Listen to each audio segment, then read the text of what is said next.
Lafı hiç uzatmayacağım. Kızını bu gece göndereceğim. Bu gece mi? Bu gece.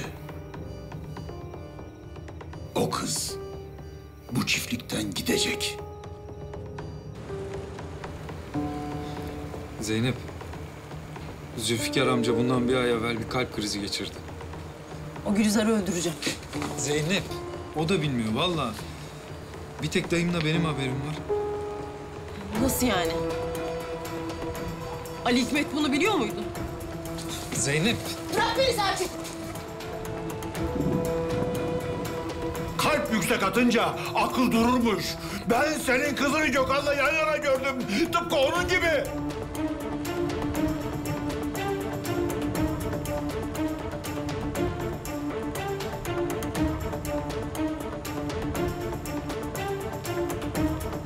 Zülfikar diyor.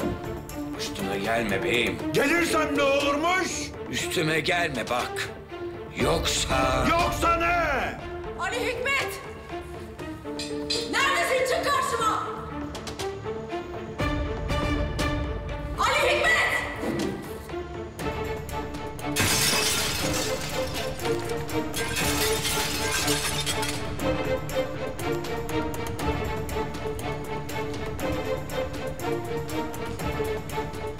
Hiçbir yere gitmiyorum ben.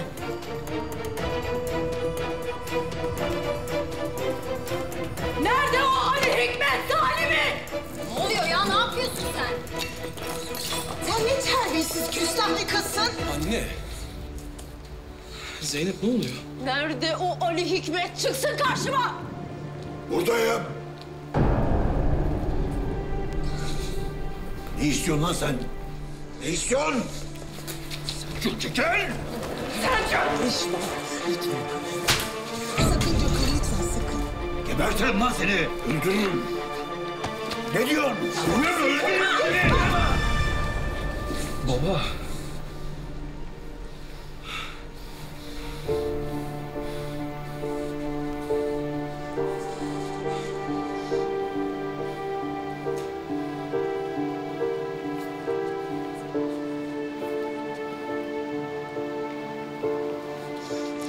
Zeynep, Zeynep yürü. Yürü Zeynep. Baba ne olur bırak. Allah'ın aşkına yürü. Baba bırak diyorum. Yürü diyorum. Zeynep! Şu adamın haline bir bakar mısın? Hadi babanı eve götürelim. Hadi Zeynep. Hadi canım. Hadi.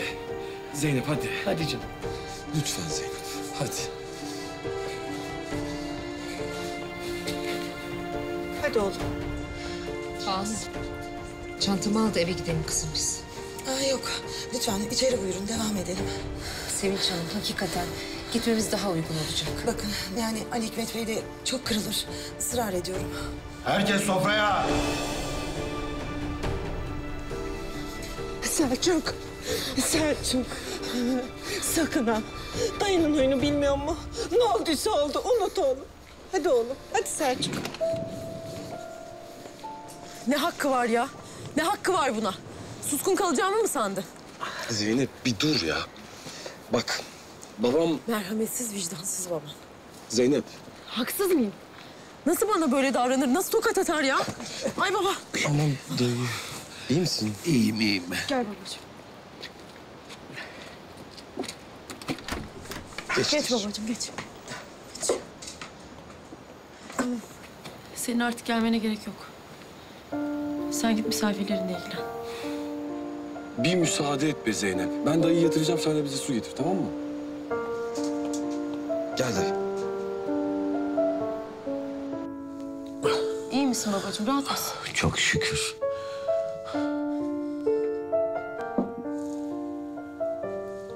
Babam terliyor zaten. Dayı, sen neden bu yataktan çıktın ya? Doktor sana yataktan çıkmayacaksın, dinleneceksin demedi mi? Ali Hikmet Bey böyle buyurmuş çünkü. Babam. Evet baban. Bu haldeyken babamı ayağına çağırmış. Neden? Neden olacak? Beni buradan göndermesini söylemek için. Ha bu kadarla kalsa iyi. Biliyor musun babam birkaç ay önce kalp krizi geçirmiş. Kalp krizi mi? Dayı bilmiyordum. Ama babam biliyordu. Ve bunu bildiği halde babamı daha bal toplamaya gönderdi. Ya bu nasıl bir vicdansızlık?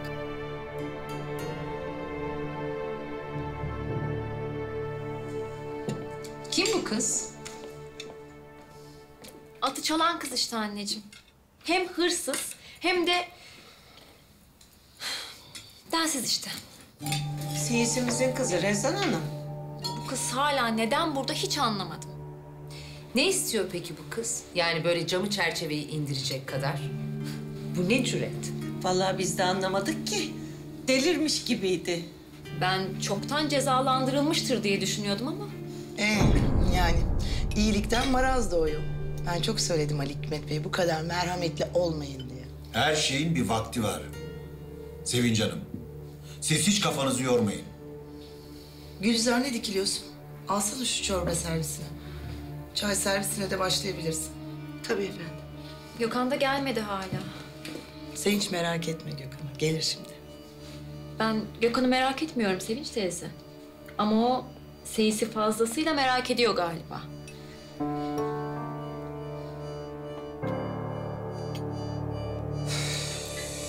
Bir çaylar eksikti. Ben de hizmet edecek hal mı kaldı Fatma abla? Gülizar, bak herkes tel gibi gerildi zaten. Dilini tut, işini yap. Tut nereye kadar? Sümsük Zülfikar kırmızı kafayı gönderseydi bu beladan kurtulurduk. Sen kim? Ali Hikmet Bey'in evini taşlamak kim? Ha? Arsız kabaksız. Gülizar, hadi Gülizar, hadi. Ha? Geldi kara davşan. Bunun fişini çekmek lazım. Bas git lan! Tövbe tövbe, sen de ayıp ediyorsun ya. Zeynep. Müsaade et babamı tekrar doktora götüreyim. Bir daha bir kontrol etsin ha. 2 adımlık yol şurası. Ay Gökhan istemiyor işte babam. Evine gitsene sen. Tamam. Gidiyorum zaten. Hadi iyi geceler. İyi geceler.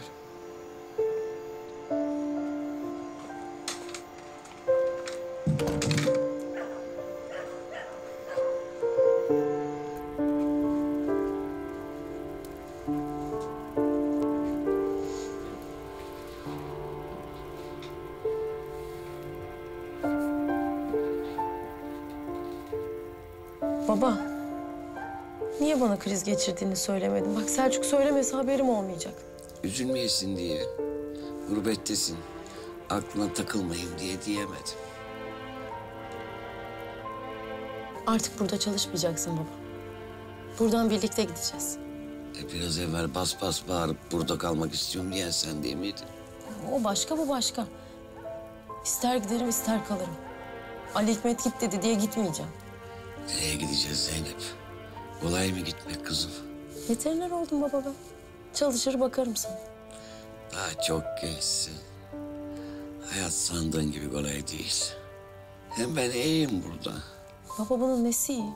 Ali Hikmet'in kölesi falan mı sanıyorsun sen kendini? Niye her seferinde dediğine boyun eğiyorsun? Bunca yıldan sonra insan bir yere çivi çakıyor. Zor da olsa bildiği yerde kalmak istiyor. Ben burada kalacağım. Rezan Hanım bundan da alın lütfen. Tadı çok güzel. Teşekkür ederim. Alıyorum ben. Heh, Gökhan da geldi. Gökhan'cığım nerede kaldın? Kusura bakmayın. Niye böyle saçmalamış bu kız? Öğrenebildin mi bari Gökhan? Evet. Babasının kalp krizi geçirdiğini öğrenmiş. Ne zaman kalp krizi geçirmiş Zülfikar? Bu yüzden mi kırmış yani camı? Hayır Banu. Babası kalp krizi geçirdiği halde dağa bal toplamaya gönderildiği için. Bilmiyoruz ki biz krizminiz. Yani bilsek adamı niye gönderelim biz daha? Bilenler varmış.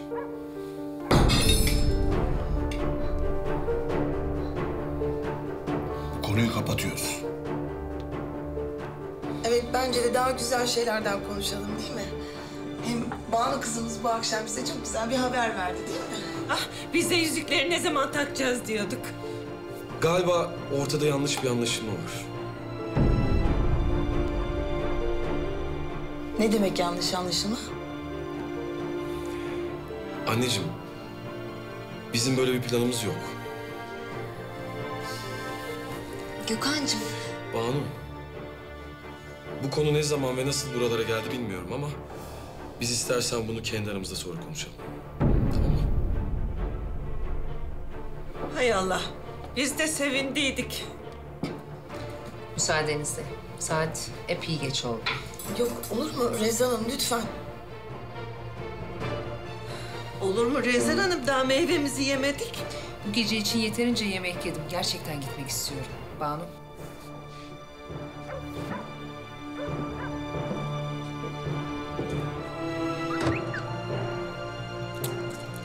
Hay Allah. Rezan Hanım bu hiç olmadı ama. Bence de hiç olmadı Selin'ciğim. Ay lütfen kusura bakmayın gerçekten yani ben... Neyse iyi akşamlar.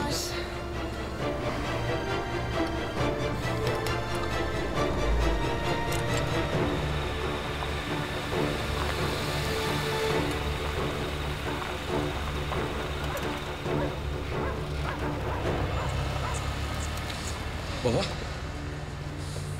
Baba.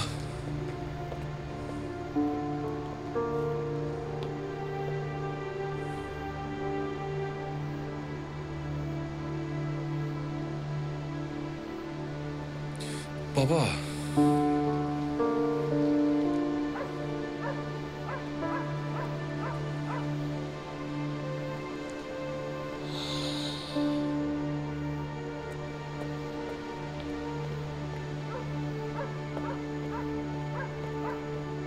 Bak görüyor musun? Ne yapacağız peki biz şimdi? Vallahi ben de bilemedim. Üstüne bir bardak su içeceğiz herhalde.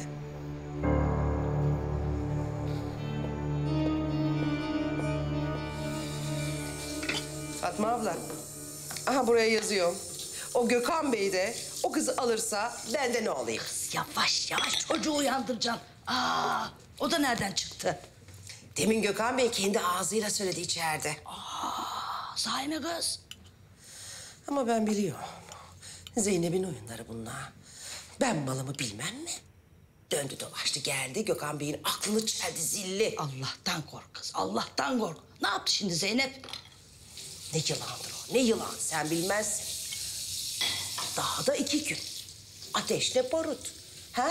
Yan yana durur mu? Sen ne diyorsun? Tövbe tövbe. Kızın günahını alma. Ama hem Gökhan Bey Seyis'in kızına bakar mı? İstediği diplomayı alsın. Sonuçta Seyis Zülfikar'ın kızı. Bitti orada duracaksın. Ben duracağım da. Kız edepsiz, kız durmuyor. Kızın gözü göz değil, arsız kapaksız. Gülsel, Allah aşkına. Bak, kız geldi, diplomasını almış. Ele ekmek tutacak. Aman bak, şişt, bunun ucu sana da değer ha. Sen öyle san. Döndü dolaştı, geldi arı kovanına çomak soktu. Ya beyin evini taşladı diyorum sana. Sen daha ne konuşuyorsun ha? Ne konuşuyorsun? Olan bize olacak, bak göreceksin. Etimizi kemiğimizi ayrı ayrı tartacaklar. Bak göreceksin. Öldürecekler bizi. Vallahi öldürecek bu kız bizi. Hadi hadi, ben seni bilmem mi Gülizar? Ha, sen allem eder, gallem eder. Sevinç Hanım'ın eteğinden ayrılmaz, gene burada kalırsın. Hiçbir şeycikler olmaz sana, hiç. Selçuk. Oğlum uyumadın mı sen hala? Anne bir rahat bırak artık ya. Bir karışma artık bana. Yavaş duyacaklar şimdi. Neyi duyacaklar? Ne diyorum da ben neyi duyacaklar? Bizim adama ses çıkarabildiğimiz mi var? He? Adam herkesin önünde beni yerin dibine soktu. Bir Zeynep kadar olamadık arkadaş ya. Dayın oğlum o senin. Atandır, büyüğündür. Ya bırak anne. Olmaz olsun öyle dayı. Hep senin yüzünden ama biliyorsun değil mi? Sen getirdin, aldın getirdin beni buraya. Sığıntı gibi yaşıyoruz burada. Olur mu öyle şey canım? Burası bizim evimiz. Bura bizim evimiz mi? Bura bizim evimiz mi? Bura dayımın evi. Ben de onun emir eriyim senin sayende. Hiç de bile değil. Sen onun sağ kolusun. Sen olmasan işler yürür mü? Yürümez. Yürümez de kim bunun farkında acaba? Az sabret annem. Az sabret. Neye sabredeceğim ben anne? Neye sabredeceğim? Ben adamı ağzımda kuş tutsam yaranamıyorum. Varsa yoksa beyzadesi. Adam dünyanın öbür tarafında keyifler keka yaşıyor. Biz burada ezildikçe eziliyoruz ya. Benim sıtkım sıyrıldı artık. Yeter. Oğlum, kuzum, Selçuk'um. Benim de gururum, bir haysiyetim var. Yeter artık ya. Yeter ya. Sus oğlum, sus. Duyacaklar şimdi. Gözünü seveyim, sus. Bıktım vallahi. Hepinizden bıktım. Bıktım. Selçuk.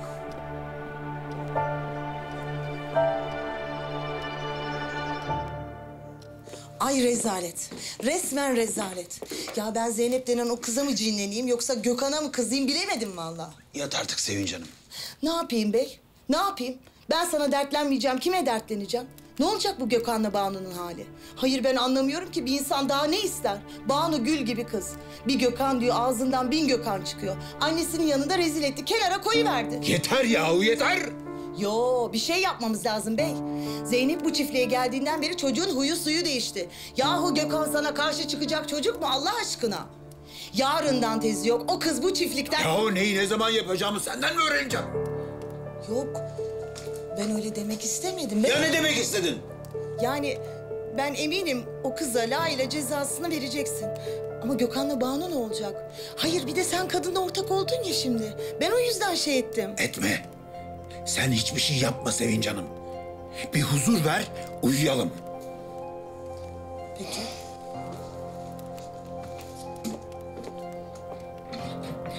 Sanki huzur kaldı da.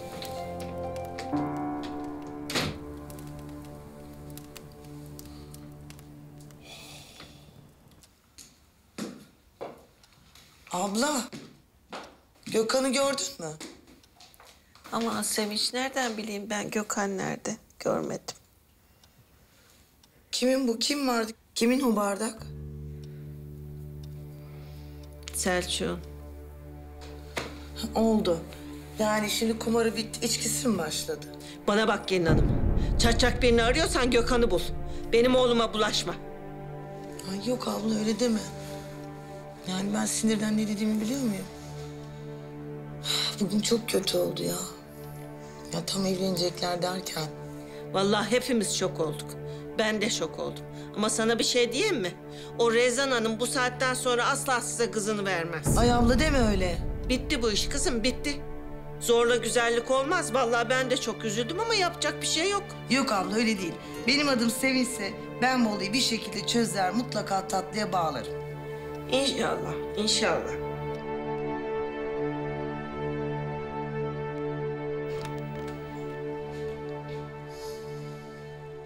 Ne oldu benim Melisa çayım? Anne affedersin ya. Bırak. İstemiyorum. Zaten şu saatten sonra beni hiçbir şey sakinleştiremez. Anneciğim lütfen bir otur konuşalım. Yol boyu ne konuştuk kızım biz? Bu iş bitti. Bir daha Gökhan lafı duymak istemiyorum. Anne ama bir dinle. Ya müsaade etmiyorsun ki anlatayım. Tamam. Tamam benim suçum. Kendi kendime bir iş yaptım. Elime yüzüme bulaştırdım. Gökhan'la konuşmadan etmeden. Herkesi de heveslendirdim tabii. Sonuca bakacaksın Banucuğum, sonuca. Gökhan Bey evlenmeye niyeti olmadığını açık açık söyledi. Annesi öyle demiyor ama. Ne diyor peki? Sidney'e ziyarete gittiğinden beri seni dilinden düşürmüyor diyor. Dilinden düşürmediği hali buysa oyuncak değilsin kızım sen. Senin soyadın Demircan. Kendine gel. Anne, ben Gökhan'ı seviyorum. Ya, aşık oldum diyorum. Anlamıyor musun? Banu, senin hiç gururun yok mu kızım? Anne aşkta gurur mu olur? Tabii sen hiç aşık olmadığın için bilemezsin. Zaten hayattaki her şey senin için bir çeşit iş görüşmesi değil mi? Ama unutma anne. Ben sen değilim.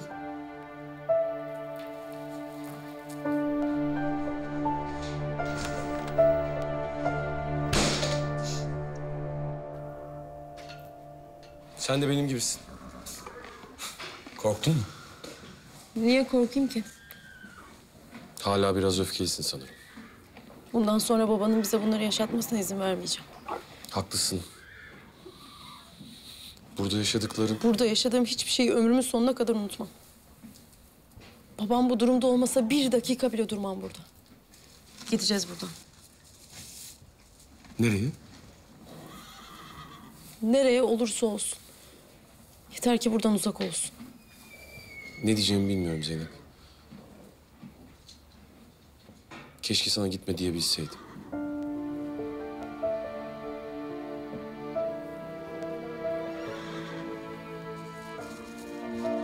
Babamın yerine senden özür dilemek biraz manasız olur ama...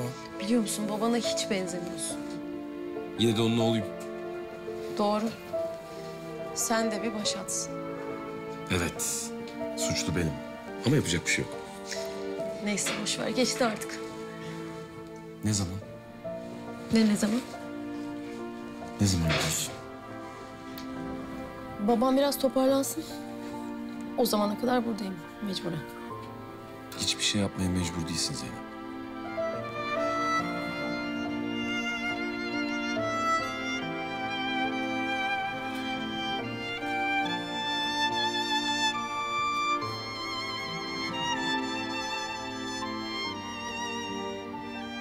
Geç oldu. Gökhan. Geceni de mahvettim. Sen şimdi benden özür mü diledin? Yok yani ben kendi içimde haklıydım da.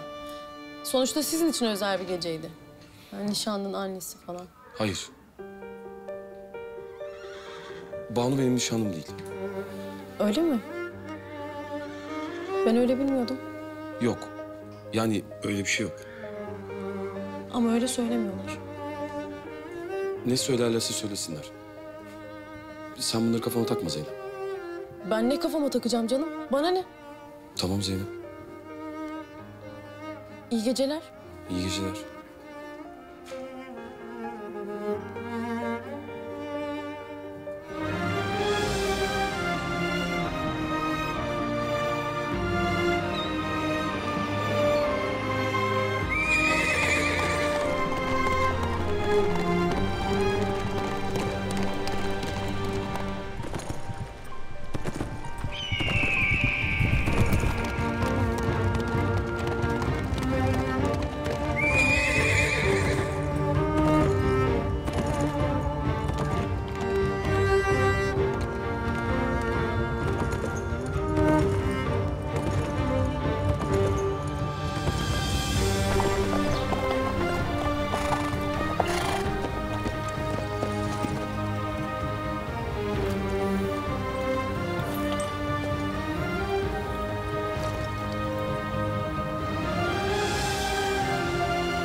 Tamam mı abi?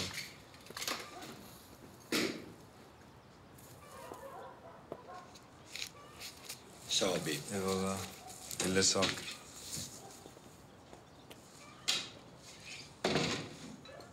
Dayı ben çıkıyorum. İrsaliyeleri vereceğim çocuklara. Sevkiyat var bugün. Tamam. Şükrü aradı mı seni bir daha? Pazartesi halledeceğim dedi ya dayı. Niye arasın ki bir daha? Bu işin peşini bırakmamak lazım bizim oğlan. O iş bende dayı, merak etmesin. İyi. Kolay gelsin. Bana Namık'ı çağırsana. Çağırayım. Oğlumun ayağına taş değmesin. Çok çalışıyor maşallah. Gözlük takacak yakında. Gökhan nerede Allah aşkına? Erkenden at binmeye gitmiş. İyi. Kendine gelir biraz hiç olmazsa. Beni emretmişsin beyim. Namık, bir kamyonet bul. Müştemilatın önüne çektir. İçeride ne var ne yok yüklesinler. Zülfikar abinin evine mi? Bak hala soruyor ya. Yok taşınacaklarını bilmiyordum da. Taşınmayacaklar Namık Efendi. Defolup gidecekler hepsi birden. Bir daha gözüm görmeyecek onları. Çabuk. Emredersiniz beyim.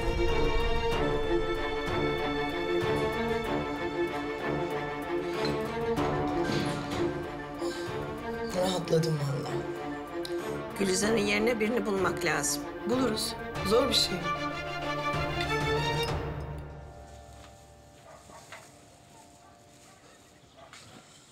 Babam nerede? Ne bileyim ben. Çekil ayağımın altından. Boyu devrilesice. Sabah sabah başladın yine. Ahıra falan mı gitti acaba? Ay bir de hasta. Bilmiyorum dedim sana. Sağır mısın sen? Allah'ım sen bana sabır ver. Asıl Allah bana sabır versin. Her şeye ben yetişiyorum. Her şeye.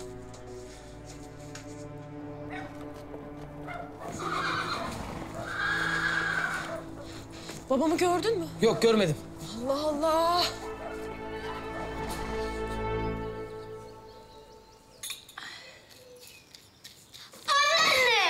Lan ana aklımı aldın. Gene ne istiyorsun? Çikolata. Yok çikolata bitti. Ya var oradan deli körlü. Ha, ondan veren de gene geçen sefer gibi sarhoş oldu değil mi başıma? Yok. Ya anneanne ne olur. Hadi işim var benim git. Fatma teyze günaydın. Kızım senin ne işin var burada? Babamı arıyorum gördün mü? Yok. Emin misin? Ali Hikmet yine yanına çağırmış olmasın? Yok kızım onlar kahvaltı ediyor. Zeynep. Hadi kızım sen evde bekle. Hadi benim güzel kızım. Bak şimdi bir gören olacak hır falan çıkmasın ha. Aman çıkarsa çıksın Fatma teyze. Zaten merak ediyorum. Hasta adam. Yine bir yerde düşüp kalmasın. Öyle deme. Kızım yok. Gelir birazdan. İyi düşünelim iyi olsun. Hadi kızım benim hadi. Hadi sen evde bekle. Ben herkese sorarım hadi. Hadi hemen bitecek bu iş.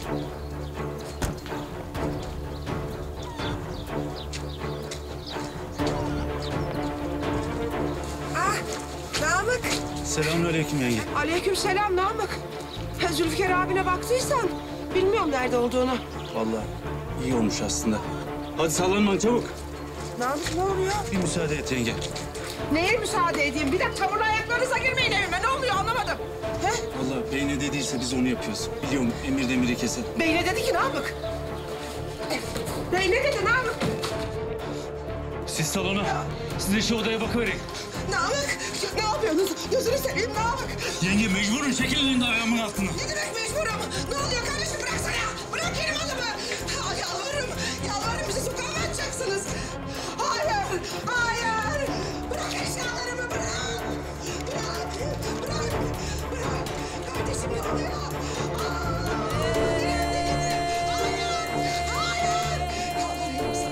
Yalvarıyorum sana. Bizim ne suçumuz var? Neden suçumuz var? Hep o kızın suçu değil mi? Hem Zülfikar, ne yapıyorsunuz? O benim çekiyordum. Bırakın. Bırakın o kadar. Mecbur ettin ama beni. Bırak yazıklar olsun sana Namık. Adam hasta bilmiyor musun? Hep o kızın yüzünden. Yalvarırım Namık. Yalvarırım. Ne diyeyim Gülsüm ben? Kızı Ali Hikmet'in şerrinden nasıl koruyayım? Zeynep'in Hülya Hanım'ın kızı olduğunu öğrenirse... ...torunum deyip bağrına basmaz ki. Öldürür yavrum, öldürür.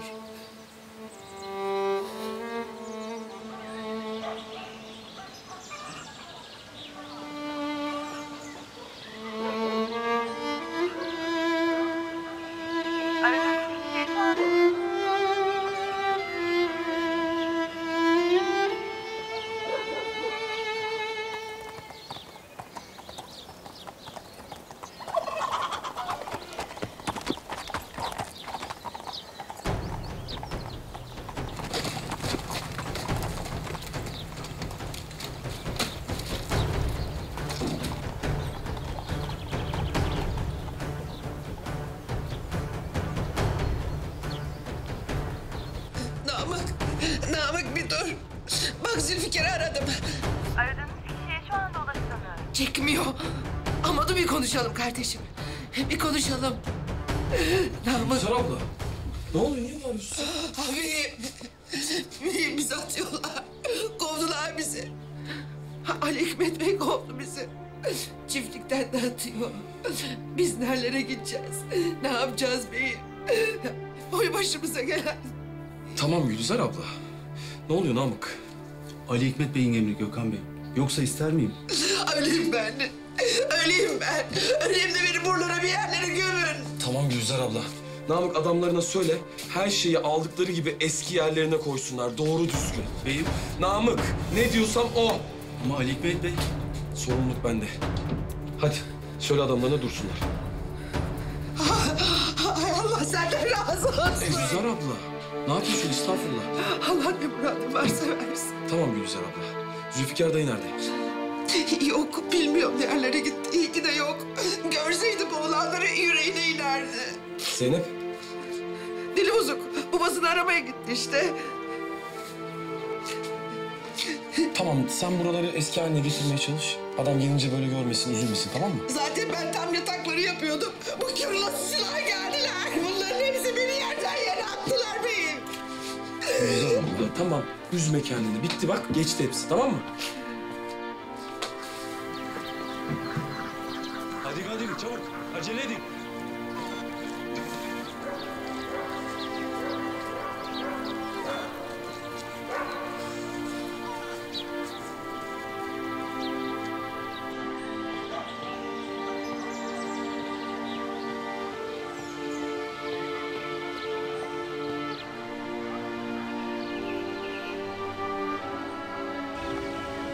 Bildiklerim ağır geliyor artık bana. Yaşlandım, hastalandım. Yalvardım Rabbime.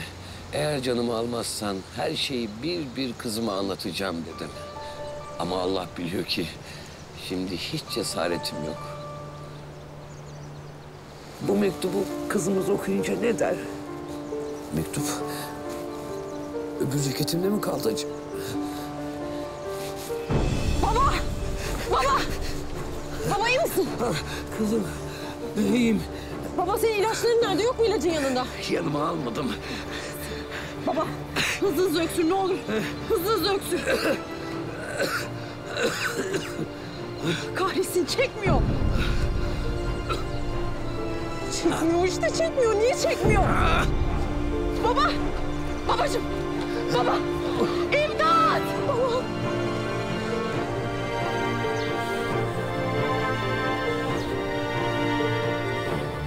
Aradığınız kişiye şu anda ulaşılamıyor. Lütfen daha sonra tekrar deneyin.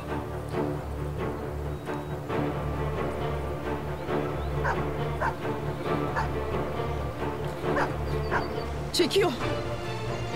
Babam korkma şimdi yardım çağırıyorum tamam mı? Derin derin nefes al sakın korkma.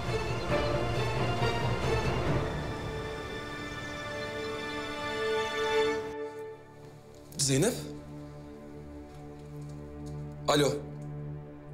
Zeynep sesin gelmiyor. Zeynep. Zeynep neredesin sen?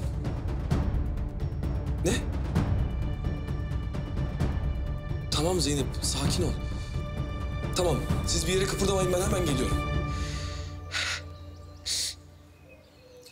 Gökhan Bey olmasaydı sen şimdi benim arkamdan su döküyor olacaktın. Vah kardeşim vah ama ne diyeyim ki ben sana. Gelmiş geçmiş olsun. Ben diyordum. Bu kovar bizi diyordum. Altında kalmaz diyordum. Resmen sabaha kadar uyumamış koca kamyonu dayamış kapıya. Ah Fatma abla, çok gücüme gitti. El kapısı, çok zor. Öyle yazdım ben, bugün öyle yazdım. Sen öyle kanter içinde geliverince ben Zülfikar'a bir şey oldu sandım ya. Zeynep arıyordu onu. Cehenneme gittiler. Telefonları da kapalı. Hadi gari hadi. Ya üzme kendini. Hadi gelmiş geçmiş olsun hadi. Geldi mi, geçti mi onu da bilmiyorum ya. Niye ki? Evin oğlu imdada yetişmeseydi beyin sözünün üstüne söz mü olurmuş Fatma abla? İyi de Gökhan Bey herhangi biri değil ki onun oğlu. Ama senin benim yanımda ezdirir mi Gökhan'ı? Gökhan Bey gidince ne olacak? Vallahi billahi bu Ali Hikmet Bey var ya buraya yazıyor. Bizim evimizi, damımızı yakar. Biz de içinde kömür oluruz Fatma abla. Aman deli konuşma kız. Ana Zeynep gideceğim diyor ya işte. Gidemedi musibet. Gidemedi uğursuz melanet. Deve keseceğim. Vallahi billahi deve keseceğim. Deve keseceğim. Vallahi deve keseceğim. Bir gitse deve keseceğim. Deve. Kız sen deveyi nereden bulacaksın? Kesen horoz kesersin ya sen.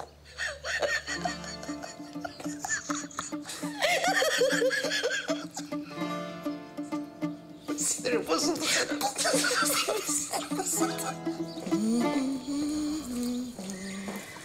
Bakıyorum da keyfin yerine gelmiş. Vallahi yerinde. Yani Zeynep gitti, dert bitti ablacığım. Gittiler mi onlar? Kamyonu gördüm de Zülfikar helallik almadan gitmez diyordum. Ayol hangi yüzle gelecek onlar? Bırak Allah aşkına şunları ya. Ay Rezan Hanım'a da şöyle bir çiçek yaptırıp götüreyim diyorum.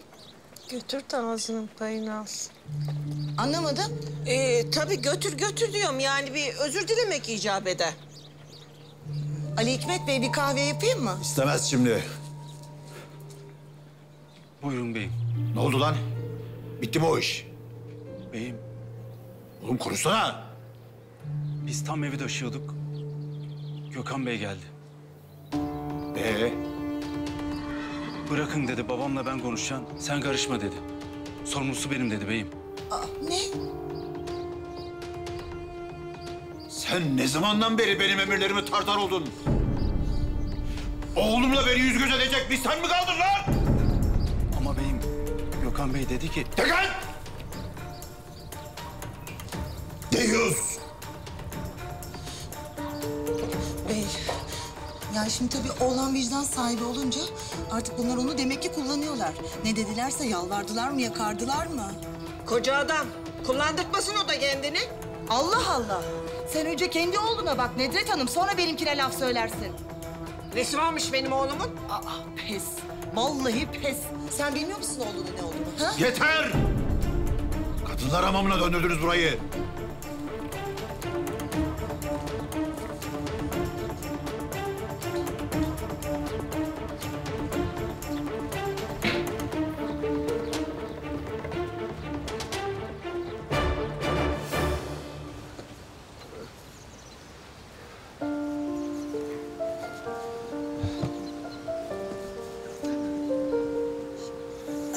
İyi misin?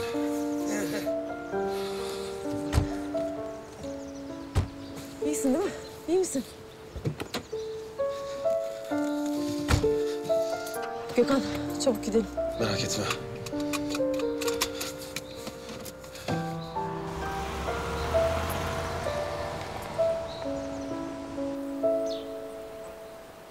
İyi misin Zülfikar? Vallahi sen korkutuyorsun ya bizi böyle. Çok şükür, çok şükür Fatma. Nazar değiyor, nazar değiyor. Kızın aldı diplomasını. Tam sen rahat edeceksin. Yok kurşun döktüreceğim ben. Kurşun murşun kâr etmez ona. Onun neden böyle olduğunu hepimiz çok iyi biliyoruz. Böyle olmasının tek bir nedeni var Gülizar abla. O da kendine bakmaması. Ama bize de doktoru da söz verdi. Artık kendine bakacak. Değil mi dayı?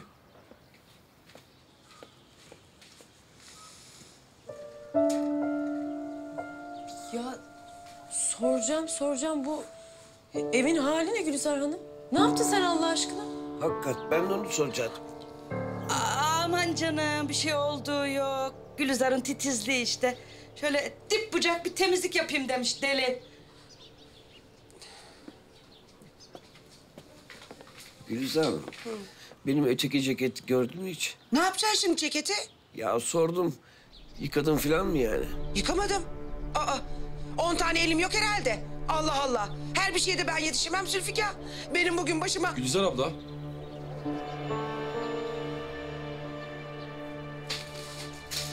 Dayının ilaçları. Zeynep sana nasıl kullanacağını anlatır. Çorbasını da içiren de soğumasın. Hadi. Allah'ım inanmıyorum ya. Bu adam için artık vicdansız lafa az kalır. Tamam. Sen üzülme gari. Gökhan Bey'im halletmiş işte. Gökhan mı? He ya. Nama emir vermiş, eşyaların hepsini geri getirtmiş. Aman diyeyim kızım, bak bu ban duymasın. Doktor stres yok demiş. Ben gideyim artık. Tekrar geçmiş olsun. Gökhan. Çok teşekkür ederiz. Her şey için.